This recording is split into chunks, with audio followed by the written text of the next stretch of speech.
I pushed open Lena's apartment door with a tired sigh. "Lena? I'm here early," I called out, rubbing my eyes after a long shift. No answer, just a soft whisper coming from the bedroom. Then a quiet laugh.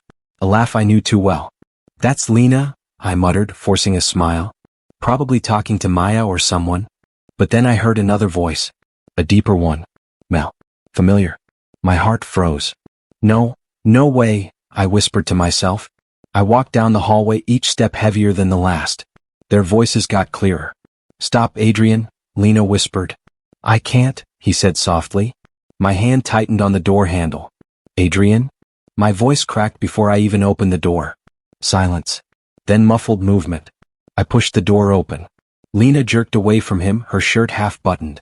Adrian looked like he'd seen a ghost. Wait bro, it's not what it looks like," he stammered. I stared at them, my breath shaking. "Then tell me," I said. "Tell me what this is." Lena stepped toward me with tears forming instantly. I can explain." "Explain?" I laughed, but it came out hollow. "Explain why my best friend is in your bedroom? Explain why you were laughing like he belonged here." Adrian lifted his hands. "It just happened." My chest burned. "It just happened?" I repeated louder. "You don't just happen into my girlfriend's bed, Adrian." Lena grabbed my arm. "Please don't yell. I'm sorry. I made a mistake." I pulled my arm away like her touch was fire. "A mistake." My voice trembled. "How long?" She shook her head violently. No, it's not like that." "How long?" I shouted. Adrian swallowed hard. "A few weeks." My vision blurred. A ringing filled my ears. "We didn't want to hurt you," Lena whispered. "You did," I said, breathing hard. "You hurt me the moment you let him touch you." She cried harder. "I didn't mean for it to go this far." "But it did," I snapped. "And you still let me come here every day. You still kissed me. You still told me you loved me." Adrian stepped forward. "Man, please, listen." I pointed at him. "You don't talk."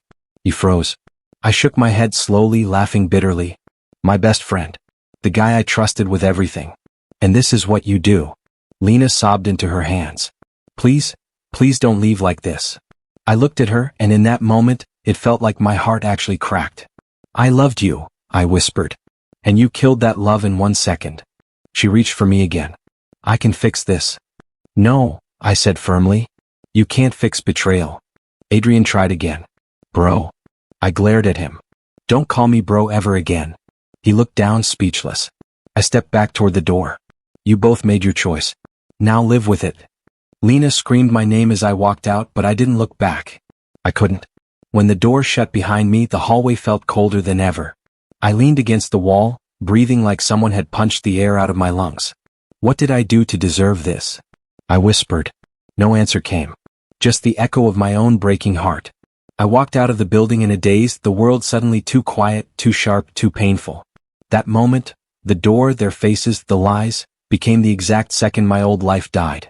And I knew, deep in my shaking chest, nothing would ever be the same again. I didn't sleep the night after everything fell apart. I just stared at the ceiling, replaying Lena's voice, Adrian's face, the way the room felt like it was closing in on me. My chest hurt every time I breathed. Why?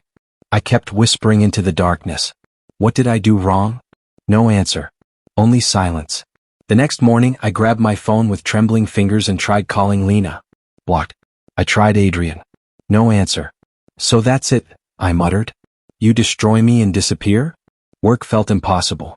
My hands shook on the steering wheel as I drove. My eyes burned from lack of sleep. When I walked into the office, everything felt unreal, like I was drifting. Maya stopped me near my desk. Hey Ethan, you okay? You look pale. I'm fine, I said quickly. She frowned. You don't look fine. I said I'm fine, I repeated a little too sharply. Her shoulders dropped.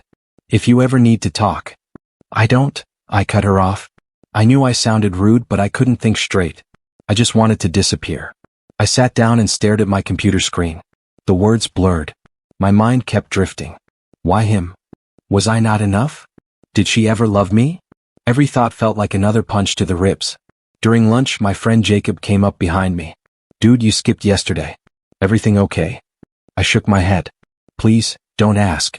You sat down anyway. You know you can talk to me. No, I said quietly. I can't. He looked confused. Why not? Because I don't have the strength to say it out loud. Jacob stayed silent for a moment, then nodded slowly. All right. But you're scaring us. I forced a smile. I'll be fine. But I wasn't. Not even close. That night I lay awake again. Images kept flashing. Lena's panicked eyes, Adrian's guilty stare, my own voice cracking. I groaned into my pillow. Stop. Please stop. My phone buzzed. A message from Maya. Maya, you left early today. At least eat something. Maya, I made extra soup. Want me to bring you some? I typed no, I'm okay, then erased it. I didn't know what to say. I didn't know what I felt. Finally, I wrote maybe tomorrow. She replied instantly. Okay, I'll check on you. I dropped the phone and stared at the wall. Why was she trying so hard? Why did I feel guilty accepting help? The next morning, I avoided everyone. I skipped lunch. I left work early. I turned off my phone. I ignored the door when someone knocked. My world felt smaller every day. One evening, Maya cornered me in the hallway before I could escape. Ethan, please stop pretending you're okay. I sighed. I'm really tired, Maya. I don't want to talk. Then don't talk, she said softly. Just don't shut everyone out. I have to, I whispered. If I don't, I'll break in front of everyone. Her eyes softened. Then break in front of me. My throat tightened. Why do you care? Because I've seen this before, she said. People fall apart quietly. I don't want you to be one of them. I didn't answer. I couldn't. She stepped back slowly. I'll wait for you to let someone in. When she walked away, the silence returned, heavier than ever. That night, alone in my room, I admitted something to myself. I'm losing myself, I whispered. And I don't know how to stop it. The betrayal wasn't just a moment. It was a poison spreading through every part of my life. And I was drowning quietly, slowly, helplessly. I walked into the office the next morning feeling like I was dragging the weight of a whole week behind me. My eyes stung, my chest felt tight, and I kept telling myself, just get through today. But the moment my boss, Ms. Rivera, called my name, I knew something was about to break. Ethan, she said, closing the door behind me. Sit down. We need to talk. I swallowed hard. If this is about my performance. It is, she interrupted gently. You've been slipping. Badly. I know, I whispered. She leaned forward. I'm giving you 2 options. My pulse jumped.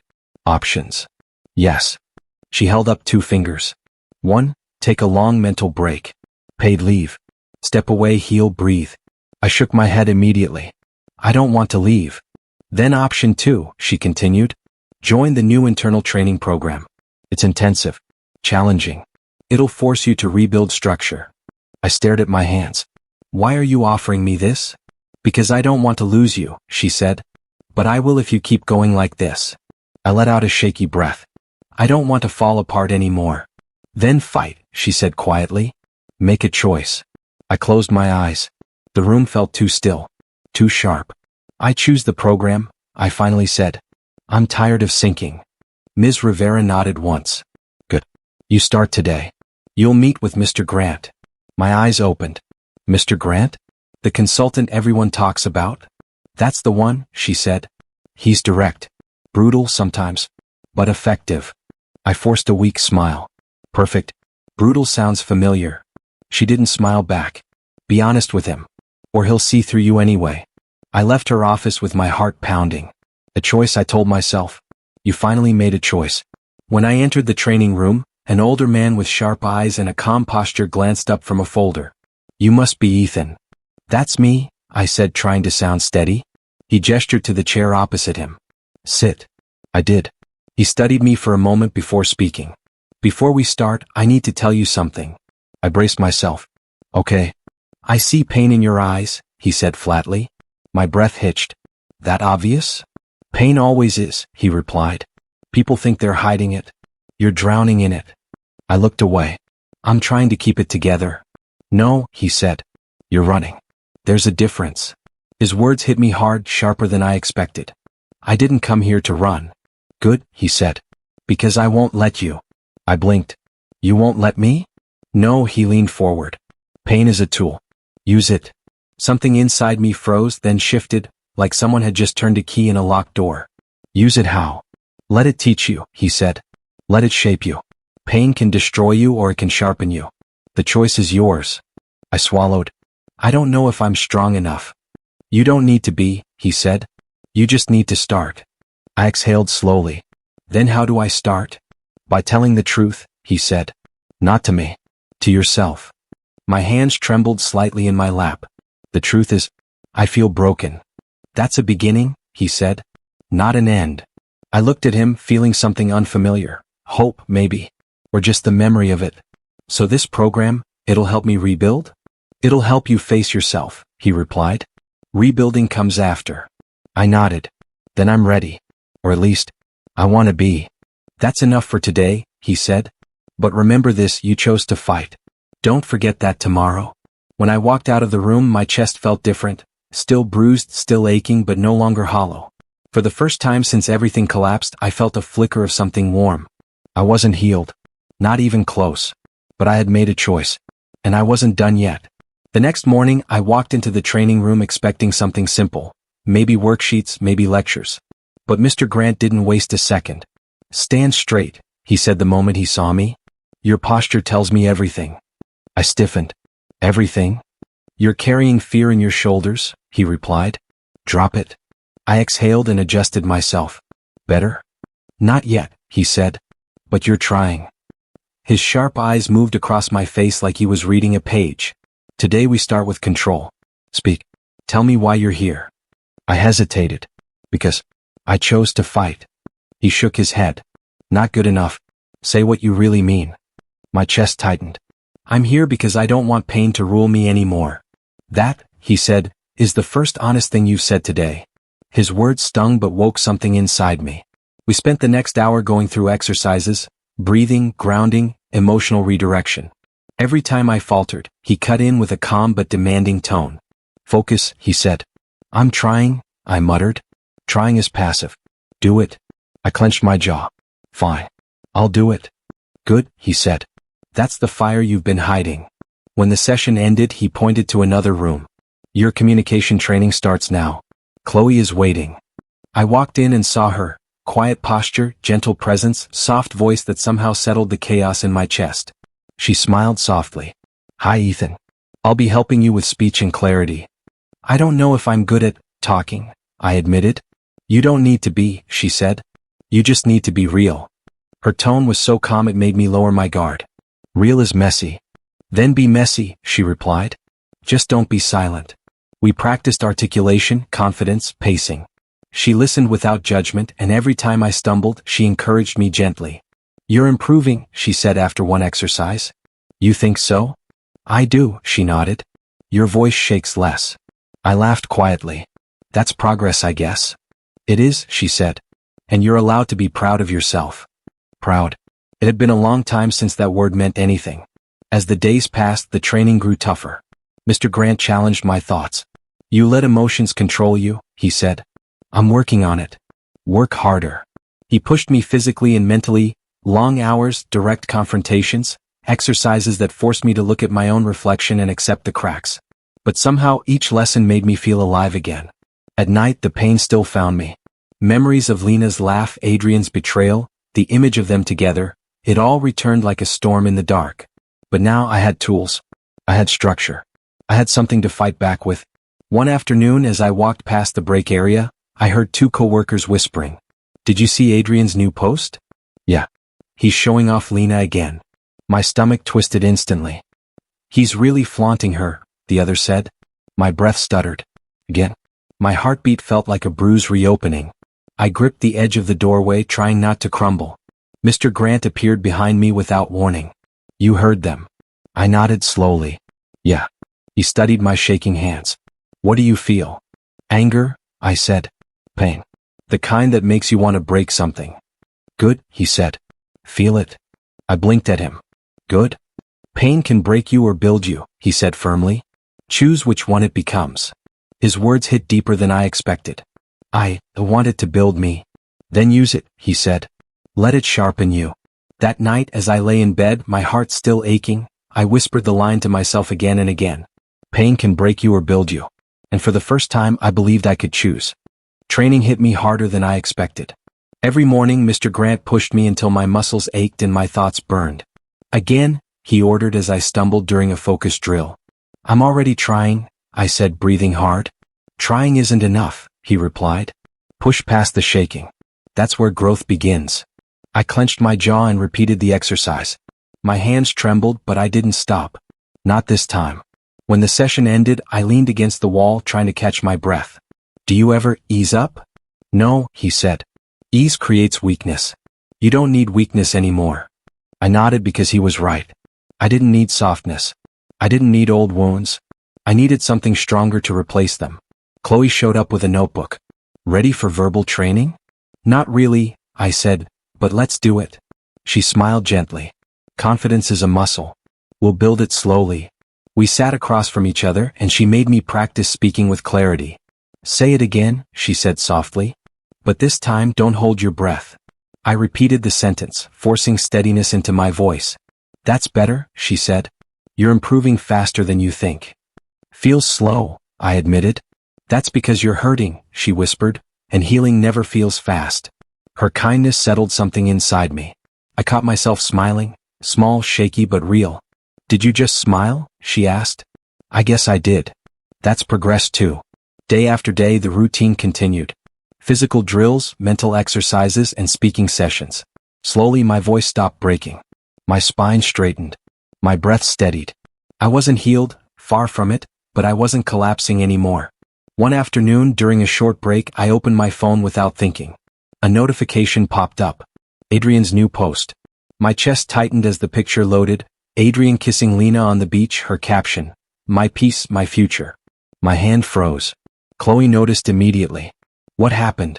I showed her the screen. She frowned. I'm sorry. It's fine. I cut her off even though it wasn't. Not yet. Let me just breathe.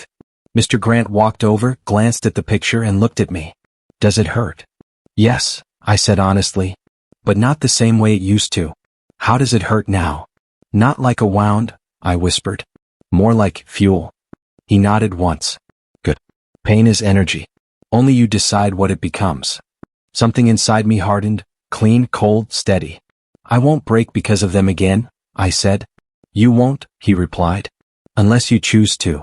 That night, lying in the dark, I stared at the ceiling as their picture replayed in my mind. But instead of tears, a strange focus settled over me. I'll rise, I whispered into the empty room. And they'll regret ever hurting me. The words didn't feel like hope. They felt like a promise. For the first time since the betrayal, I felt myself standing, maybe not fully, maybe not perfectly, but standing all the same. My improvement came faster than I expected. Every day, I felt something inside me sharpen, like a blade being polished. During morning drills, Mr. Grant nodded at me with rare approval. You're getting faster, he said. I'm thinking clearer, I replied, finishing the last repetition without stumbling. You're also calmer, he added. That's the real progress. His words landed deep. Calm wasn't something I'd felt in months, yet here I was, breathing steady, mind-focused, heart-controlled. When I walked into the office, Maya stopped me near the elevator. Wait, what happened to you? She asked, eyes wide. What do you mean? You look different, she said. Stronger. Like someone rewrote your entire personality overnight. I laughed softly. I'm just putting myself back together. Well, she said, nudging my shoulder, whatever you're doing, it's working. Everyone's talking about it. Everyone? That felt strange. For weeks I'd been the ghost in the background, the man people whispered about with pity. And now they were whispering again, but the tone had changed. Chloe met me in the training room with a bright smile. You're glowing today. Glowing? I echoed, raising an eyebrow. I'm serious, she said. Your voice is firmer, your shoulders are straight. You're becoming the version of yourself you always deserved to be. Hearing that made something warm spread through my chest. Thanks. I guess I'm finally starting to breathe normally. You're doing more than that, she said. You're rising. We practiced communication drills, and even she looked surprised when my words came out smooth and clear. You didn't stutter once, she pointed out. I didn't even think about it, I said. That's what confidence feels like, she replied gently. Later, my boss called me into his office. I've been watching you, he said. Whatever training you're doing with Grant, it's changing you. In a good way? In the best way. You're more focused, more decisive. Honestly, it feels like you're ready for more responsibility. I blinked at him. You really think so? Everyone does, he said. People respect you now. They listen when you speak. Respect. I wasn't sure when I lost it, but feeling it return hit me harder than I expected. That afternoon, while grabbing coffee, I overheard two coworkers whispering. "Did you hear Adrian's project got rejected again?" one said. "And he and Lena were arguing in the parking lot last night," the other added. My friend saw them. It looked bad. A soft hum settled in my chest. I didn't smile. I didn't gloat. I just listened. Back at my desk, Maya leaned over. "You probably don't want to hear this," she said, "but word is Adrian's having a rough time. Work trouble. Money trouble. Relationship mess." "I see," I said quietly. "You're not happy about that, right?" she asked. "I'm not anything about it," I replied. "I'm just moving forward." She nodded slowly. That's probably the strongest answer anyone could give. When I left the office that evening, Chloe caught up with me. "You heard about Adrian, didn't you?" "Yeah." "Does it make you feel better?" she asked. I took a long breath before answering. "Not better. Just balanced." She studied my face. "You're not the same person I met a month ago." "I know," I said. "I'm starting to see myself clearly." "Do you like what you see?" she asked quietly. For the first time, I didn't hesitate. "Yes, I do." Walking out of the building, I felt something shift. The world felt lighter and I felt heavier, in the right way, grounded and steady. They were falling apart, and I was finally rising. The message came in just as I was finishing my morning coffee. "Adrian." My chest tightened for a split second, then I swallowed the urge to react. His name on my phone felt like a challenge I didn't need to accept. "Ethan, I messed up. Can we talk? I need your help." I stared at the screen, reading and rereading it. "Help? After everything?" I almost laughed, but it was a quiet, bitter sound. I called Mason immediately. "You're not going to believe this," I said. "Adrian wants my help." Mason chuckled. "The same guy who broke your trust? Let me guess, he thinks you'll just forget." "I can't even," I muttered, tossing my phone onto the table. "I mean, what do you even say to that?" "Say nothing. Let him feel what he deserves," Mason said. "You've changed. Don't let him pull you back." I nodded, even though he couldn't see me. "Yeah," I'll reply calmly. "Or not at all." Then I typed a response, paused, deleted it, and finally just ignored the message. I didn't even leave it unread. I left it there, frozen in his notifications, and it felt satisfying.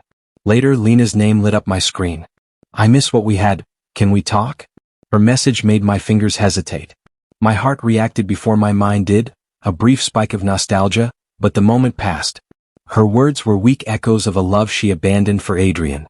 I didn't reply. Not a word. I felt my control, my restraint, like armor, surrounding the parts of me that used to hurt for them. Silence became my weapon. At work, I overheard whispers from colleagues about Adrian and Lena. "Did you hear they fought at the gala?" one said. "I heard Adrian's company pulled funding and Lena was furious." I smiled, small and detached. Karma doesn't scream, it creeps in, subtle and patient. And it was creeping. Mason called again in the afternoon. "So, did the little betrayals catch up with them yet?" he asked, half teasing. "Apparently," I said, sipping my water. "Their relationship is unraveling fast. He's panicking, she's blaming everything except herself." "That's what I like to hear," Mason said. "Not for revenge, but because the universe has its balance." "Exactly," I said. "I don't even need to do anything. It's unfolding on its own." That night, I walked home in the quiet city streets. Lights reflected on wet asphalt from an earlier rain. I thought about my own transformation, the fire I'd felt after betrayal, the cold determination that replaced my despair. I thought about how Adrian and Lena had underestimated me. Their arrogance had blinded them. Mine had sharpened me. I sat on a bench near the park, hands in pockets, watching couples pass by. Some laughed, some argued, some held hands in silence. None of them were me. And that felt good. I wasn't looking for love tonight. I wasn't searching for validation. I was watching life move, learning patience, learning control. The phone buzzed again. Another message from Adrian, frantic, pleading. I looked at it and thought about all the nights I spent shaking, wondering if I could ever trust anyone again. Now, I didn't even flinch. I typed nothing. I put the phone in my pocket and exhaled slowly, feeling the weight of the old Ethan leave me. I was stronger, quieter, untouchable in ways I hadn't imagined months ago. Somewhere they were crumbling. I was rising. And for the first time in months I felt free. I never expected to see Lena again, not like this. She stood outside my apartment, rain dripping from her hair, eyes red and puffy. My chest tightened instantly, memories flashing like lightning, laughter, kisses, promises, and betrayal. Ethan, she whispered, voice trembling. Please, can we talk? I kept my distance, hands in pockets, heart hammering but mind razor sharp. I don't think that's a good idea, I said, though my voice sounded calmer than I felt. Tears rolled down her cheeks. Adrian, he ruined everything. He lied, he stole from me, from us. I was wrong. I want another chance.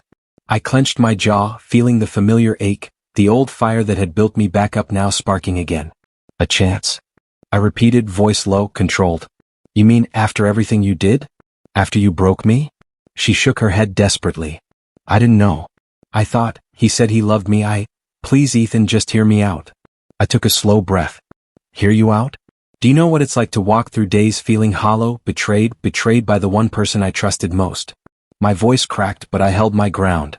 Do you know the nights I spent replaying your lies, wondering if I was the problem? You destroyed me, Lena. Her shoulders shook. Ethan, I was stupid. No. I said louder than I intended. Heads turned from the street, but I didn't care. No excuses. No apologies. You chose someone else, someone shallow, and I was left alone to pick up the pieces you shattered. She dropped to her knees in the rain, sobbing, I can't lose you. I can't. I messed up. I stepped closer, towering over her despair but feeling strangely detached. My hands didn't shake. My heart didn't splinter. I had rebuilt too much. You did lose me, I said, voice calm but firm. And it's not something you can fix. You don't get another chance, Lena. You live with what you did. Her tears fell harder, her body shaking. Ethan, please? I shook my head slowly, my eyes not leaving hers. Please? No. You don't get please after what you've done. I trusted you, loved you, and you chose lies over me. That chapter of my life is closed. She fell silent, just sobbing, her broken reflection mirrored in the wet pavement. I felt the old pain, yes, but it no longer controlled me. I had transformed that pain into armor, into clarity, into freedom. The Ethan who cried for her, begged for her, is gone. This Ethan stands taller, unshaken. After a long pause, I turned away, rain soaking my coat, streets glistening under the dim lights. She didn't move, didn't call after me. I didn't look back. Every step away from her was a step into my new life, stronger, smarter, untouchable by the ghosts of my past. I reached the end of the block and paused. I could hear her quiet, broken sobs fading behind me. The city felt alive, indifferent, and perfect. I breathed in the night air and felt a strange, exhilarating peace. Lena's tears could no longer touch me. Adrian's games could no longer haunt me. I was free from their chains. The storm around us mirrored the storm within me, but as I walked forward, the rain washing my shoulders, I realized something profound. Closure doesn't come from them, it comes from me. From my choices, my strength, my refusal to let the past define me. And in that moment I promised myself, nothing will ever break me again. Not betrayal, not heartbreak, not the lies of the people I loved. I'm my own master now. The past is behind me. The future is mine. Ethan, I want you to lead this project, Mr. Grant said, sliding a thick folder across the table. His eyes were sharp, unwavering, like he already knew I was ready. My stomach twisted, excitement and fear battling each other. Are you sure? I asked. This is huge. He nodded slowly. I've watched your growth. You're ready. Don't let the past hold you back. Let control make it yours. I took a deep breath, feeling every lesson I'd learned settle into my bones. The betrayal, the heartbreak, the nights I thought I'd never smile again. Now they were weapons, tools I could use. I won't let you down, I said, voice steady, stronger than I felt. Chloe appeared then, her quiet smile warm. You've got this, Ethan. I believe in you. I nodded, feeling a calm rush. Maya peeked in from the doorway, grinning. Finally. About time someone recognized your talent. Even my boss gave a rare approving nod. I felt powerful, validated, untouchable. Weeks passed in a whirlwind. Meetings, presentations, client calls. I used every ounce of discipline Mr. Grant had drilled into me. When conflict arose, I stayed calm. When decisions had to be made, I made them decisively. People listened. People followed. For the first time since the betrayal, I felt a true sense of command over my life. During a late evening call, Chloe said softly, "You're different now." Calm, confident, unshakable. I smiled, a genuine smile this time, not forced. I had to become this, I admitted. There was no other way. And then the news came. Adrian lost his job, his reckless mistakes finally catching up to him. Lena moved out after their constant fighting.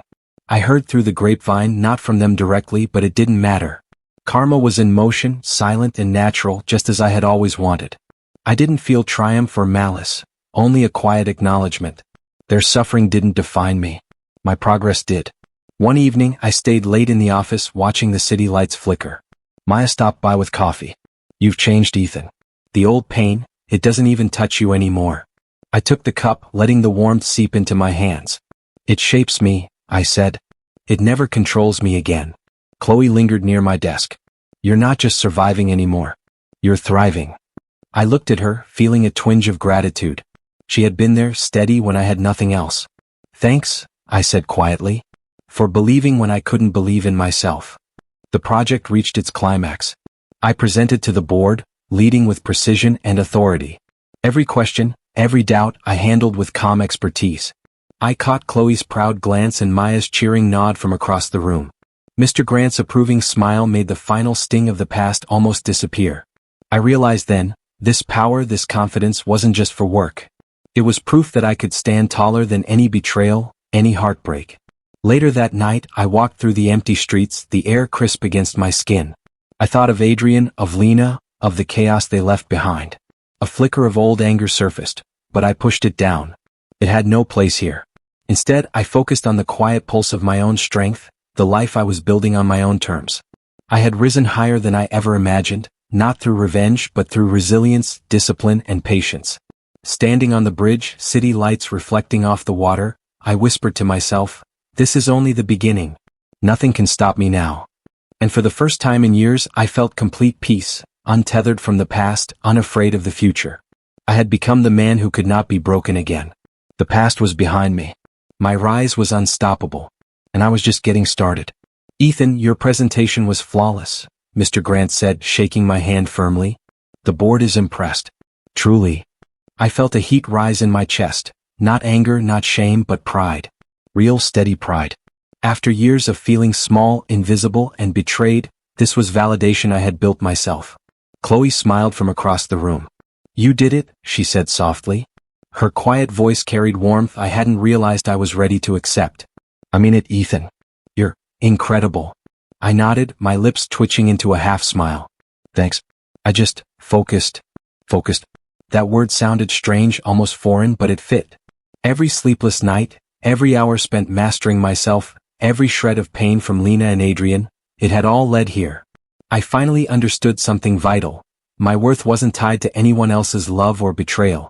It came from me, from my growth, my discipline, my ability to stand tall when everything had tried to crush me. Maya appeared, carrying a cup of coffee.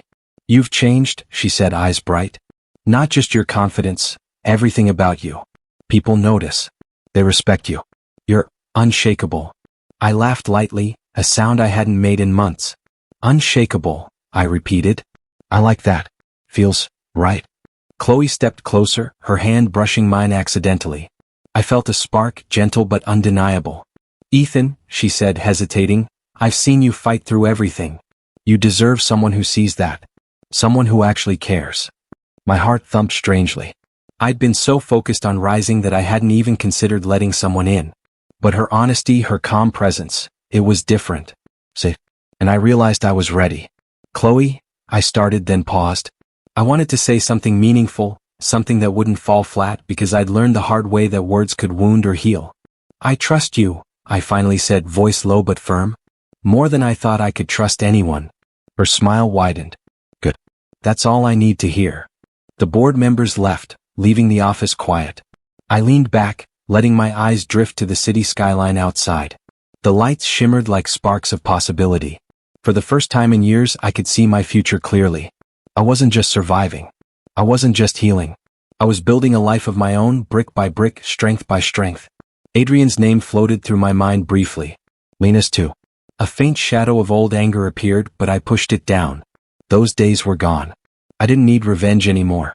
Karma had done its work quietly, naturally, and now it was my turn to live without bitterness. I had transformed, and nothing, no betrayal, no heartbreak, could undo it. Chloe looked at me again, eyes curious. "What now?" she asked. "Now," I said, a firm smile spreading across my face. I keep rising. I keep building. I become the man I was always meant to be. Her hand found mine again, firmer this time. I felt the warmth, the trust, and it grounded me. I had fought through pain, endured heartbreak, and faced myself in the mirror when I didn't recognize the reflection. But now I saw clearly, a man who could handle life, love, and loss with strength, composure, and grace. I straightened my shoulders, took a deep breath, and looked ahead. The horizon was wide, limitless, and mine to conquer. Chloe smiled beside me, and for the first time, I allowed myself to imagine a future full of hope, partnership, and power. I had gone from broken to unstoppable. I had reclaimed my life. And I knew without a doubt that this was only the beginning of the man I was meant to be. The moment came sooner than I expected. Lena appeared at my office door, eyes red, lips trembling. "Ethan, please, I made a mistake. I can fix this," she stammered. I felt the old familiar twist in my chest, the urge to forgive, to reach out. But I didn't. I couldn't. Not anymore. "I loved you, Lena," I said, my voice steady, stronger than I realized. "But you destroyed that love. You can't fix it. And I won't let you." Her tears fell freely now, and I watched, unmoved, as the weight of her regret finally settled on her. Please, Ethan. Just one chance," she whispered, desperate. I shook my head, calm, silent, letting her words fade into nothing.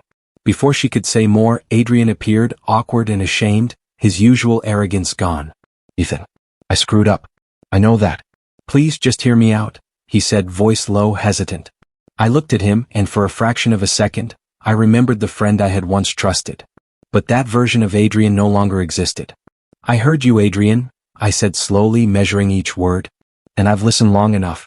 You betrayed me, and you betrayed trust itself. There's nothing left for you here." His shoulders slumped, the bravado drained, replaced with something weaker, guilt, shame, fear.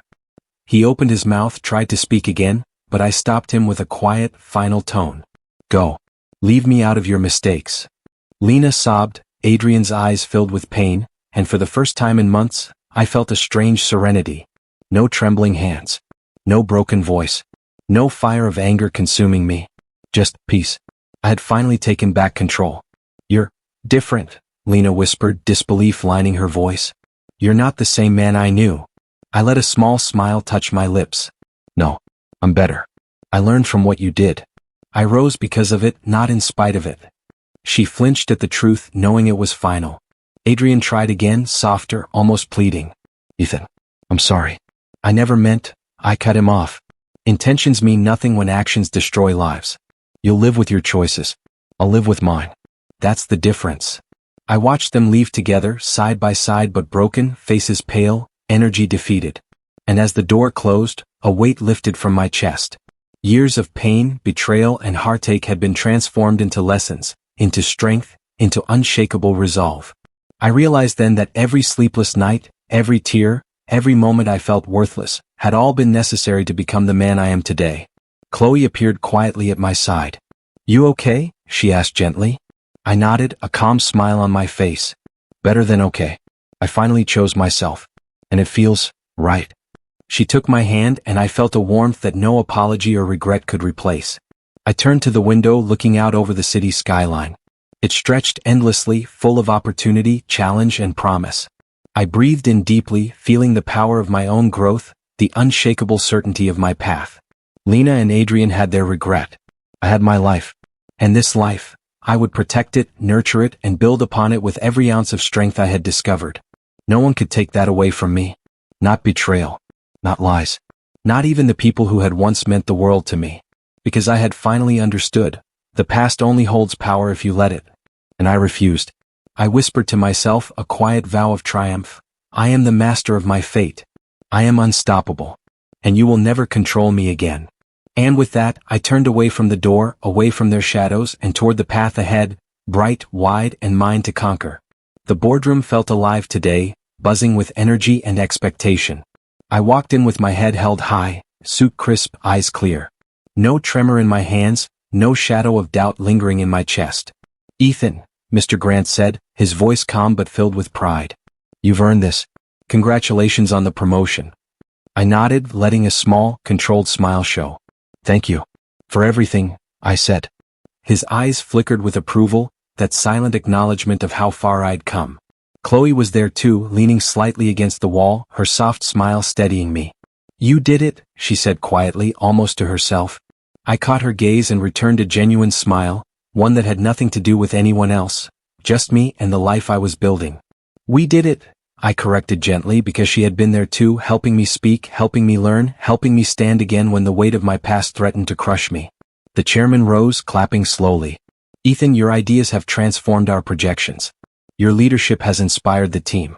This promotion is long overdue." I accepted the folder with the official papers, my fingers steady, my heart calm.